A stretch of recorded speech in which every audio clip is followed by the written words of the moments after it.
We move on to Wassan al-Khudairi, who is the chief curator of the museum, which is about to open, am I right in thinking, in Doha, the Arab Museum of Modern Art. You will actually talk about the origin of the collection and how it is developing, won't you? Yeah, I thought today I could talk a little bit about, since our panel is about building and sustaining, I would sort of touch on those two areas. So a little bit about the building and how our collection came about, and then follow that up with how we're planning on sustaining that. So there was an interest within the royal family in the late 80s to start collecting. And so the museum, the Qatar Museums Authority now has a number of collections, which include the Islamic art collection, which is on display in the Museum of Islamic Art in Doha, as well as a modern art collection, a coins collection, a photography collection, and a number of other collections. Seeing that I'm from the Arab Museum of Modern Art, I thought I would talk specifically about the Arab Museum of Modern Art and our collection, and our patron.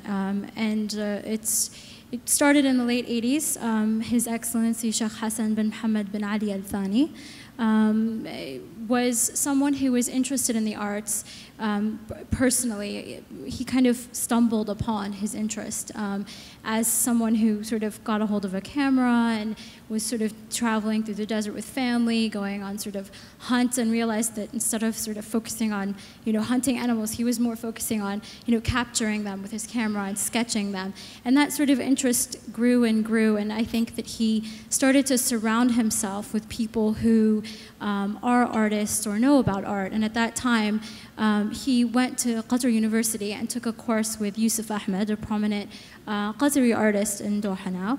And Yusuf Ahmed was teaching a course on modern Arab art. And so, His Excellency was sort of, involved in these courses and started to surround himself. And, it wasn't that he sort of said, oh, I like art, so I'm going to just start buying a art. He actually started to kind of make friends who were artists, support artists in different places. A lot of them were coming to Doha. He would sort of create these relationships with them, invite them to Doha. They would, currently our offices are in a building in which some of the most well-known pioneer artists like Ismail Fattah, Shakir Hassan al-Saeed, Liya al-Azzawi, were in Doha working, producing works. And so it was through these relationships that he began to acquire works and buy works. And I think that for him, it was really this vision of creating, it wasn't so much about from a collecting point, but more of about patronage and this sort of bigger vision of trying to bring together pioneers, modern Arab artists, and saying, as Arabs, we appreciate our own artists and we want to make a space for them. So it was sort of, as an Arab, in an Arab world, I want to have a museum for Arab artists. And so that's how the collection began, and it continued to grow in that sense. And so it's about sustaining these relationships with artists that I think was the backbone and the strength of our collection. And so although we have works that have been acquired from galleries and from auctions, we also have a lot of works that were made on our site, which make them really unique. So works like, as I mentioned, by these pioneer artists who are even signed and they say Qatar on them. And so it becomes of the place. It becomes, a work that is not something you can really just go out and buy anywhere else. And so that was kind of the story of, that's mainly the story of our collection. And the collection grew substantially. We have over 6,000 works in our collection. And then his vision was always to create a museum.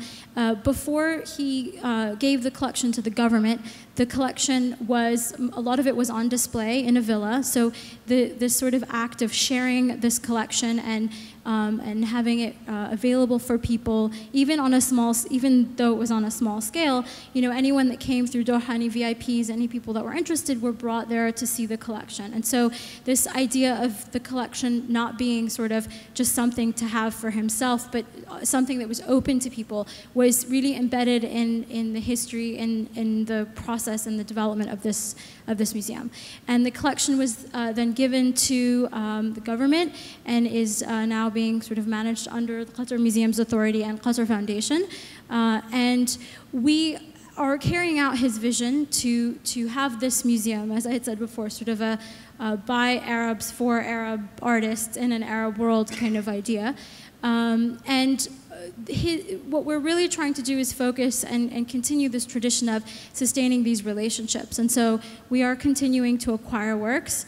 The majority of the collection is by modern Arab artists, but we are expanding our view and looking at the Arab world sort of in a wider perspective, and continuing, again, sustaining the relationships with artists as that being the backbone of how we collect and how the collection grows.